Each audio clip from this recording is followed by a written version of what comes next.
ഇത് musical chair. Musical ചെയറോ? ഇത് singing competition. മതിയാക്കടാ.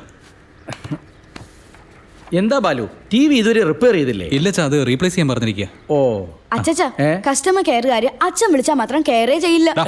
അധിക പ്രസംഗം പറയുന്നോ? അച്ഛാ, ഞാൻ കൺസ്യൂമർ കോർട്ടിൽ പോകുന്നതിനെ പറ്റി ആലോചിക്കുക. ഈ കാര്യത്തിനൊക്കെ ഇനി കോടതി പോകാൻ പോണോ? അച്ഛാ, നമ്മുടെ അവകാശങ്ങൾ നമ്മൾ പോരാടി തന്നെ നേടണം. 3 മാസമായിട്ട് അവകാശങ്ങൾക്കായി പോരാടിക്കൊണ്ടിരിക്കുക. ഇനി കളക്ടറേറ്റിന് മുന്നിൽ ദേഹത്ത് തീകൊളുത്തൽ മാത്രമേ ബാക്കി. അതിന് പകരം ഈ ടി വി അവിടെ കൊണ്ടുപോയി കത്തിക്കേ. അതിനിടയ്ക്ക് എങ്ങനെ ഇത്രയൊക്കെ ഉണ്ടാക്കിയത്? അവൾ എപ്പോഴും ഇങ്ങനെ തന്നെയല്ലേ? പഠിക്കുന്ന കാര്യത്തിൽ ഇത്ര സാമർത്ഥ്യം ഉണ്ടായിരുന്നെങ്കിൽ അവള് നിങ്ങളെ പോലെ ബാങ്ക് ഓഫീസർ ആയേനെ. ബജി കഴിക്കും. അതല്ലേ കഴിച്ചോണ്ടിരിക്കുന്നത്. സിധു, എന്തുകൊണ്ട്? നീ വല്ലതും നന്നായിട്ട് പഠിക്കുന്നുണ്ടോ അതോ അമ്മയെ പോലെ തന്നെയാണോ? അച്ഛാ, ഞാൻ വലിയ ആളായി കഴിയുമ്പോ അമ്മയെ പോലെ ബിസിനസ് തുടങ്ങാൻ പോവാ. എന്താ? അമ്മയെ പോലെ ബിസിനസ്സോ? അതെ അച്ഛാ, അമ്മ ഒരു ട്രാവൽ ഏജൻസി തുടങ്ങാൻ പോവാ. എന്ത് ട്രാവൽസോ? എന്താടി ഇതെല്ലാം? എന്താ തുടങ്ങിയാലെന്താ? നിങ്ങളുടെ ബാങ്കിൽ നിന്ന് എനിക്ക് ലോൺ തരില്ലേ? എന്തിന്? കാറ് വാങ്ങാൻ. 5 കാറ്? വീട്ടിലെ ടി വി പോലും ശരിക്കും കാണുന്നില്ല, പിന്നെ കാർ എങ്ങനെ ഓടിക്കും? നിനക്കെല്ലാം ഒരുമാതിരി കുട്ടിക്കളിയാ. ഞാൻ സീരിയസ് ആയിട്ട് തന്നെയാ. +2 എക്സാം പോലും കളി തമാശയായിട്ട് എടുത്തവളാ, അത് 3 പ്രാവശ്യം.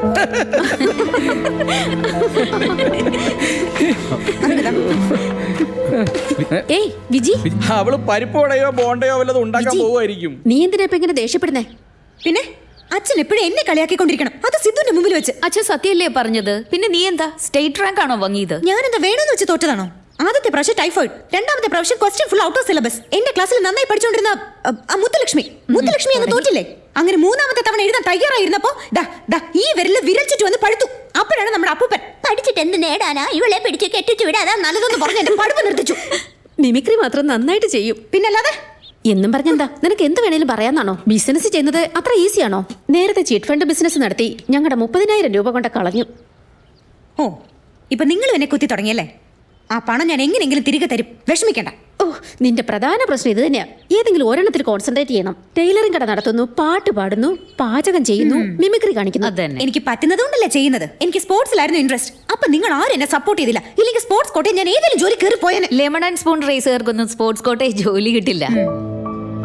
ഇപ്പൊ എന്താ? ഞാനൊന്നും ചെയ്യരുത് അതല്ലേ? ശരി, ഞാൻ വീട്ടിൽ തന്നെ ഇരിക്കാം.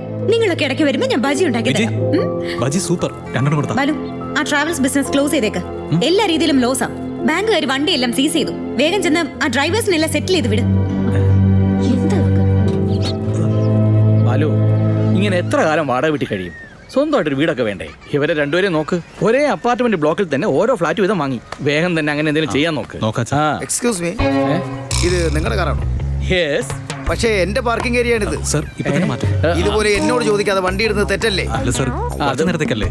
എന്റെ സ്ലോട്ടിൽ ഞാൻ ബൈക്ക് വെച്ചിരിക്കുക. അതാ. മാത്രമല്ല സാറിന് കാറും ഇല്ലല്ലോ. എന്റെ വീട്ടിൽ വാഷിംഗ് മെഷീൻ ഇല്ലെന്ന് പറഞ്ഞ തന്റെ വാഷിംഗ് മെഷീൻ എന്റെ വീട്ടിൽ കൊണ്ടുവന്ന് വെക്കോ? Sorry sir. അച്ഛാ, വണ്ടി hello, let it be the last time. Clear it right now.